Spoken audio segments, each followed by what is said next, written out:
Bom dia, bom dia, bom dia a todos vocês, a paz de Cristo. Feliz sábado, que sejamos gratos mais um amanhecer, mais um dia assim fez o Senhor, né? Então podemos ser gratos mais um milagre da vida concedido a cada um de nós no dia de hoje. Meu nome é Wilson Silva, aqui de Salvador, Bahia.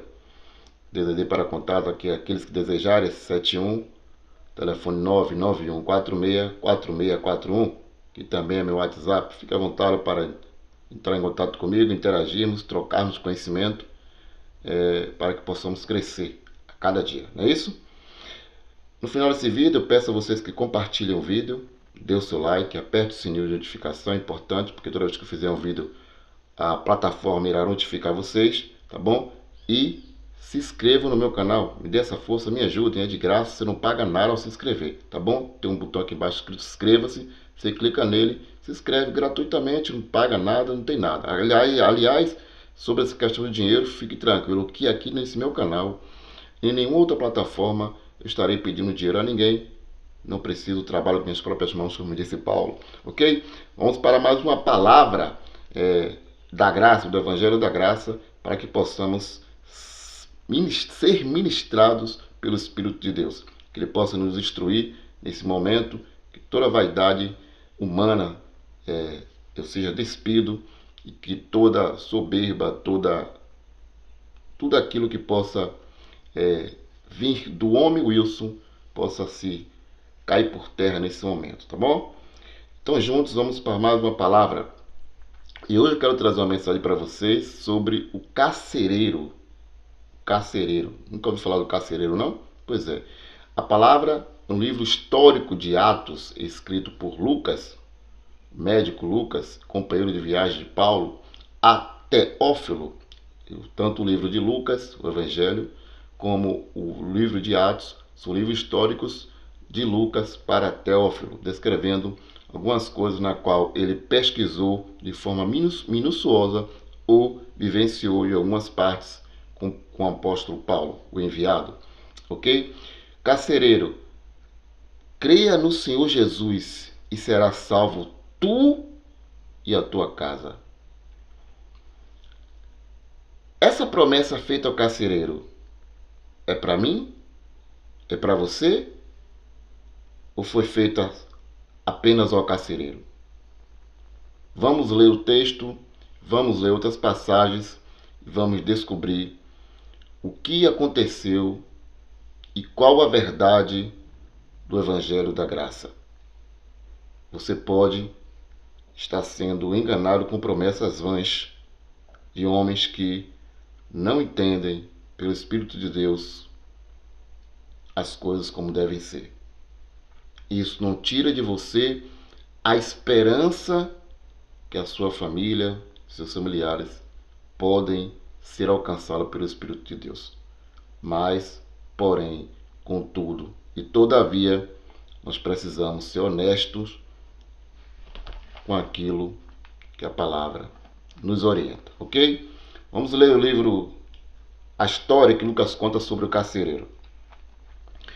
Paulo estava nessa cidade aqui, onde houve primeiramente uma grande confusão por ele libertar uma moça de um espírito que a oprimia de adivinhação.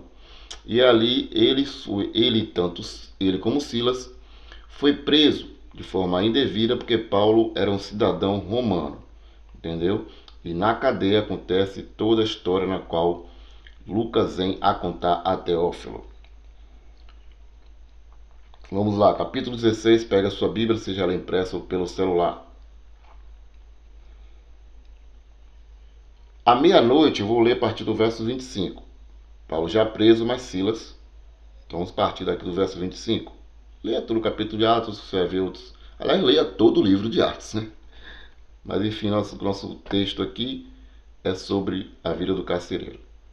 São várias histórias contidas no livro. À meia-noite, Paulo e Silas estavam orando e cantando hinos ao Altíssimo. Os outros companheiros de prisão escutavam. De repente, houve um terremoto tão violento que sacudiu os alicerces da prisão. Todas as portas se abriram e as correntes de touro se soltaram. O carcereiro acordou e viu as portas da prisão abertas, pensando que os prisioneiros tivessem fugido. Puxou da espada e estava para suicidar-se. Mas Paulo gritou: "Não faça isso! Nós estamos todos aqui."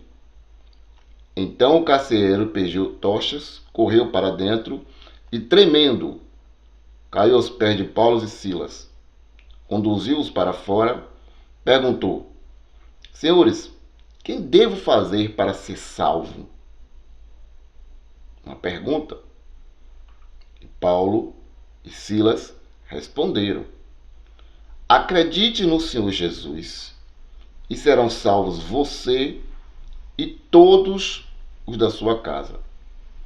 Então Paulo e Silas anunciaram a palavra do Senhor ao carcereiro e a todos os da sua casa. Na mesma hora da noite, o carcereiro os levou consigo para lavar as feridas causadas pelos açoites.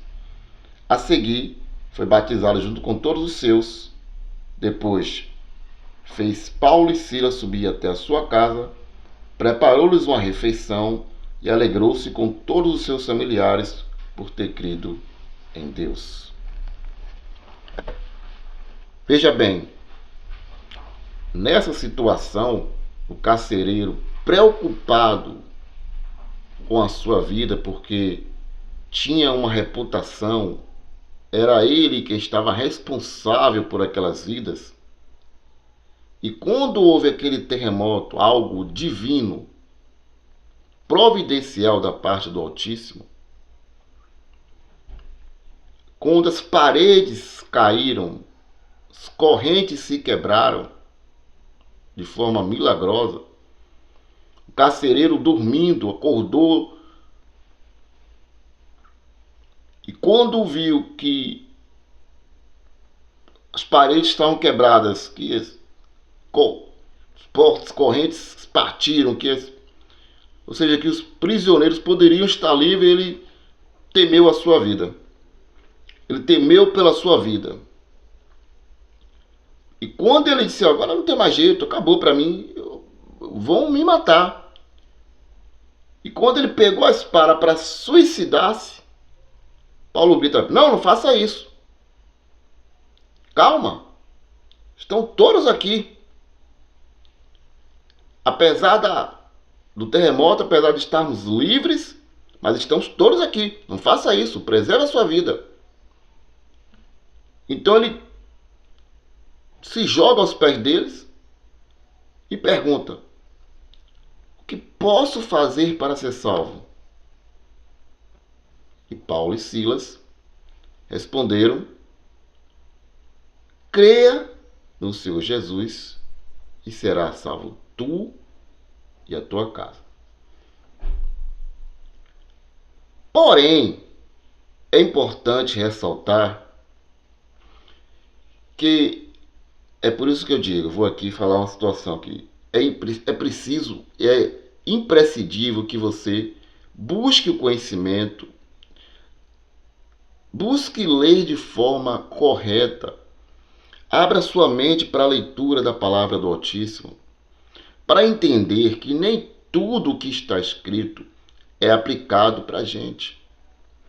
Tem situações históricas na qual foram aplicadas para a época, na qual foram aplicadas para pessoas específicas, mas que as pessoas elas pegam tudo e aplicam para si próprio.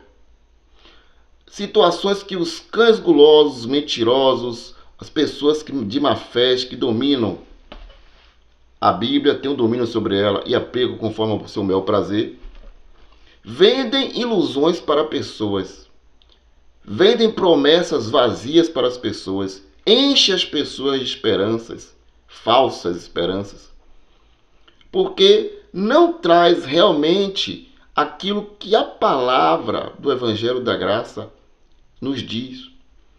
Não instrui conforme a vontade do Espírito de Deus.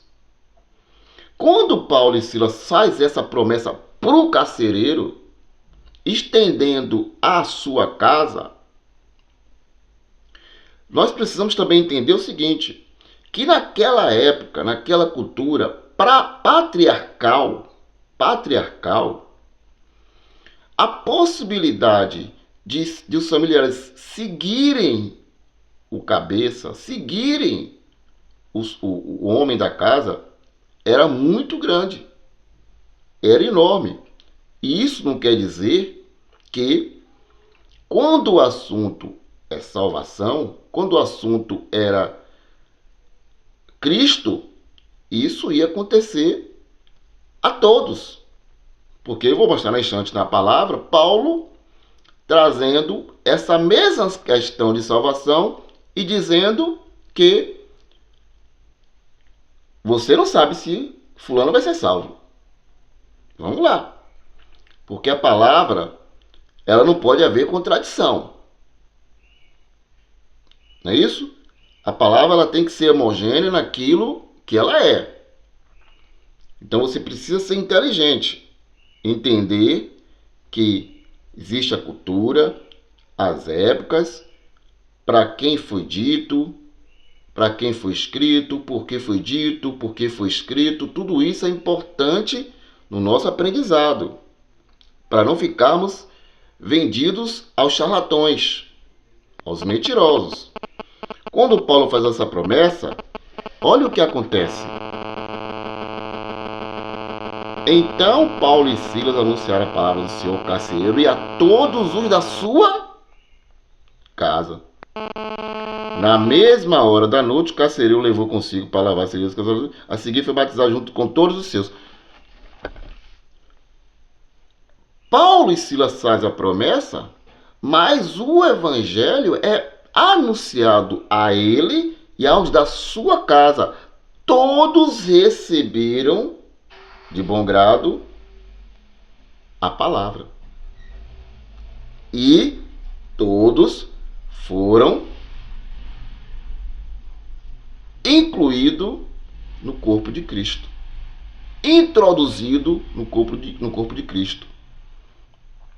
Se não, vejamos, Cornélio, o centurião, é dito para ele que ouvisse as palavras da boca de Pedro para que a salvação alcançasse ele e os da sua casa. Então, quando Pedro está falando, todos de bom grado abriram sua mente, o seu coração, e Deus, com teu espírito, introduziu-os no corpo de Cristo.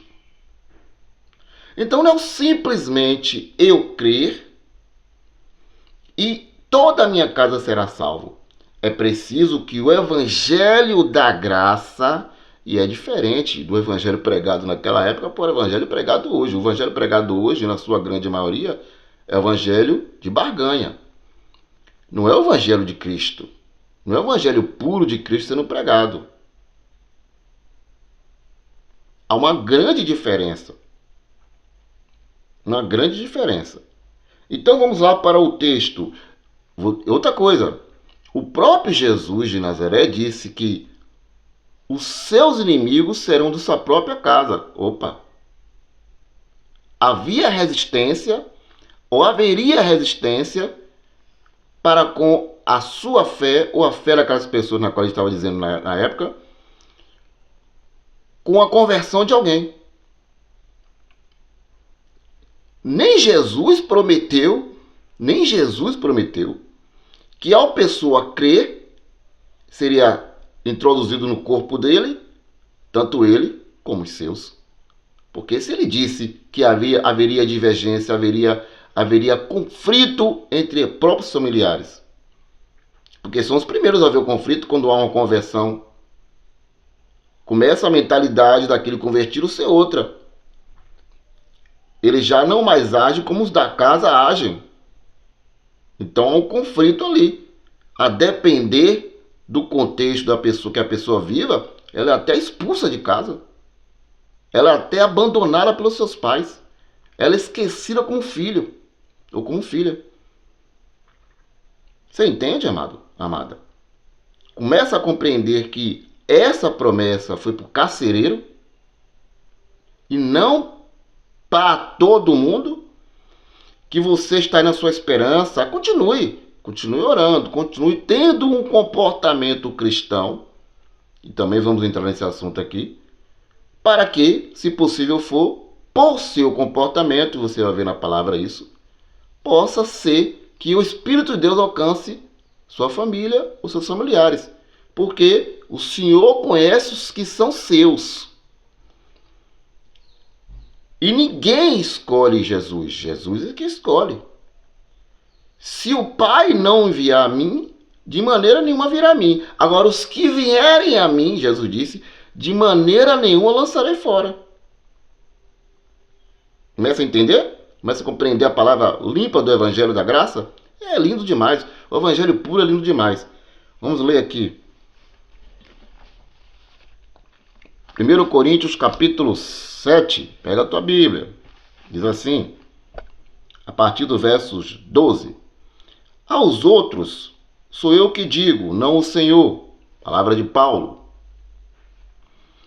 Se algum irmão tem esposa que não é cristã e ela concorda em viverem juntos, não se divorcie dela.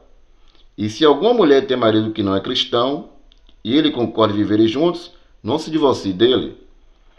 Pois o marido não cristão é santificado pela esposa cristã, e a esposa não cristã é santificada pelo marido cristão. Se assim não fosse, seus filhos seriam impuros, quando na realidade são consagrados a Deus. Tá vendo? Os filhos de ação são consagrados a Deus. Tem ouvido sobre essa questão de apresentação de consagrar filhos, já são consagrados por ter um pai ou uma mulher cristã. Você não precisa consagrar nada, são parênteses que eu abri, estou fechando. Se o não cristão quiser separar-se, que se separe.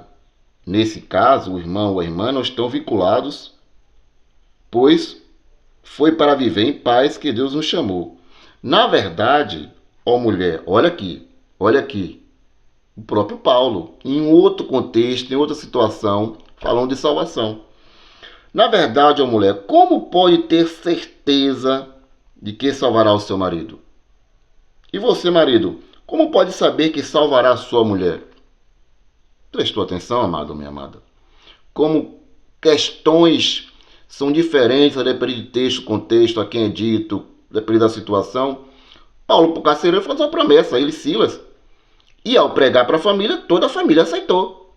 Nesse contexto aqui na cidade de Corinto, onde estava havendo divergências de entendimento e de fé do convertido com o não convertido, Paulo disse, se o não convertido quer continuar com você, continue com ele, não se separe dele não.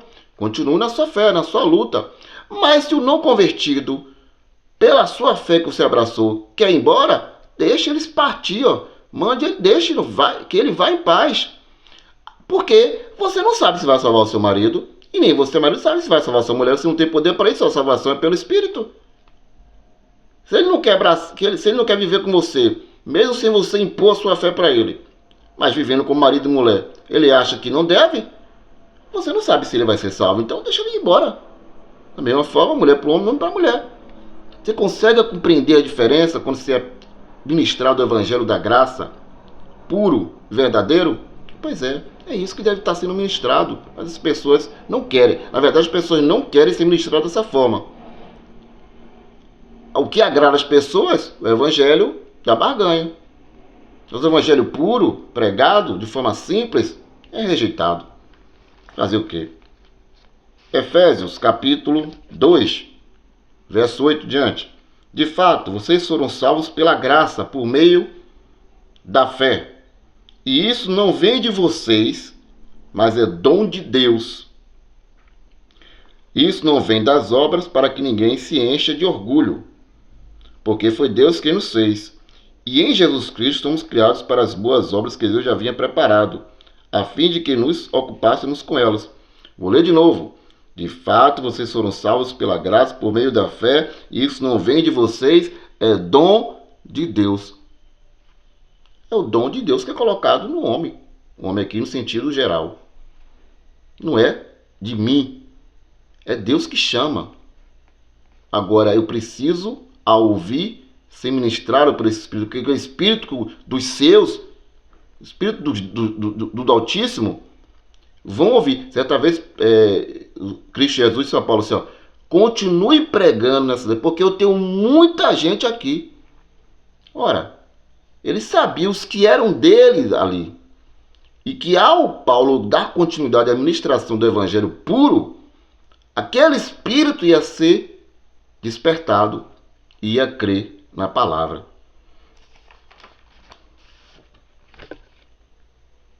1 Timóteo, capítulo 2. Olha uma outra situação a Paulo na mente judaica, cultura da época. Por isso que eu digo, gente, preste atenção, não se deixe levar por qualquer vento de doutrina. Você precisa entender cultura, época, contexto, texto, tudo isso é importante. Verso 14. E não foi Adão que foi seduzido, mas a mulher que, seduzida, pecou. Entretanto, ela aqui, a mulher, será salva pela sua maternidade, desde que permaneça com modéstia na fé, no amor e na santidade. Contexto patriarcal, contexto naquela época que a mulher era totalmente olhada de forma diferente, porque você precisa entender também um ponto. Paulo, apesar de ter sido levantado para o gentio da sua época e alcançar a gente, ele era judeu. A mente de Paulo, a mente judaica, em conflito com sua própria mente, com sua cultura e seus costumes, com o evangelho da graça. Então, determinadas coisas, Paulo também falava de acordo com a sua cultura. Paulo chegou a instruir Timóteo a dizer que a mulher fica em silêncio, instruída em silêncio. Você aceita isso hoje? A cultura hoje é diferente. Você não vai aceitar isso. Porém, é a cultura da época. É a mente judaica de Paulo trazendo essas instruções através de Timóteo. Que a mulher ficasse em silêncio. E ele dizia assim, olha a petulância de Paulo para a sua época. Não permito que a mulher ensine. Não permito que a mulher tenha domínio sobre o homem. Você aceita isso hoje? Não. Porque a cultura é diferente, época é diferente, contexto diferente. Na época de Paulo isso era muito cabível e muito aceitável. E ele precisou dizer isso. Por que ele disse isso? Porque havia mulheres que estavam querendo se erguer diante de homens, querendo instruir homens. E Paulo, na sua cultura, sua mente judaica, disse, eu não permito isso. Eu não aceito isso. E você hoje não quer botar isso na sua vida, quer? Ah, não, é porque Jesus... Claro, a época só outra, é isso que você precisa entender. Quando você consegue entender essas questões de época, cultura, você vai conseguir compreender e entender de forma simples o evangelho. E não ficar preso na mão de homens que querem cauterizar sua mente e prender você em culturas, em ditos e escritos lá no passado. Para coisas que não foram para nós hoje. Mas está na Bíblia, como muitas outras coisas está na Bíblia. Mas foi para você, foi para mim? Não foi. Assim como a promessa para o carcereiro não foi para mim nem para você. Assim como esse dito de Paulo não foi para mim, não foi para você no caso da mulher, como ditos outros. Consegue compreender como o evangelho escrito, falado de forma simples, é lindo e maravilhoso e liberta? Liberta somente da escravidão dos homens. 1 Pedro capítulo 2. Olha o que Pedro diz também aqui. Pedro. Capítulo 3. Do mesmo modo, vocês, mulheres, submetam-se aos seus maridos. Assim, se alguns são rebeldes à palavra, a conduta de suas mulheres poderá ganhá-los sem palavras, ao notarem um recato, cuidado da sua conduta de vocês. Poderá ganhá-los sem palavras, ao notarem o recato cuidadoso da conduta de vocês. Pedro, um judeu, diz para mulheres da sua época, olhe, possa ser que, por meio da conduta de vocês, de um espírito submissão não é escravidão. Vou fazer outro vídeo sobre isso aqui também, um dia desse. Muita gente trocando as palavras submissão para escravidão. Um espírito submisso para que com esse comportamento possa ser que o marido de vocês seja um ganho. Mas esse ganho é preciso que o dom de Deus, que é a fé, que é colocado no homem, esteja nesse espírito. Porque ó, uma vez, eu vou trazer um testemunho de uma vez aqui, muito longínquo, lá atrás, eu estava em uma determinada reunião, lá bem no início da minha carreira, no Evangelho, mas ainda no Evangelho da lei misturada com graça. Eu estava num encontro, tava aí um cara lá que se titulava na época profeta. Ele disse assim, porque toda vez que a pessoa faz o chamativo, né? Eles têm esse chamado de chamativo, né? Quem quer aceitar Jesus, quem quer aceitar Jesus, me aceite, por favor, me aceite, como Jesus estivesse implorando para ninguém aceitá-lo. Ele conhece que são seus. Por isso eu disse, quando ele disse a Paulo, continue pregando, porque eu tenho muita gente aqui. O espírito meu que está nessa pessoa vai despertar com a palavra. Aí o tal do cara chamado de profeta, né? Quando a pessoa vem cá na frente, que levanta a mão e aceita Jesus, aí ele usou a palavra de Paulo lá. Torna-se nova criatura e as coisas velhas se passaram. Eu, na minha ousadia na época, disse assim, pedi a palavra assim, como é que você pode garantir que essa pessoa nasceu de novo nesse momento? Ele não tem como garantir. O homem burbuciou, barbalhou. Eu era convidado de um amigo meu, Adson, me desculpa ele estar citando esse nome, mas foi um grande amigo meu, está vivo até hoje. Se um dia esse vídeo alcançar ele ouvir, ele pode se lembrar, comentar isso. Então, como você pode saber se isso foi salvo, se a pessoa foi salva, se nasceu de novo? Petulância, muita petulância. Meus irmãos, aqui eu encerro esse vídeo dizendo para vocês que prestem atenção no que foi dito, para quem foi dito e por que foi dito, tá bom? Beijo no coração, feliz sábado, compartilhe esse vídeo, dê o like, se inscreva no canal e aperte o sininho de notificação. Até o próximo vídeo. Aprenda texto, contexto, cultura, para quem foi lido, para quem foi escrito, e isso ajudará você na sua caminhada. Até o próximo.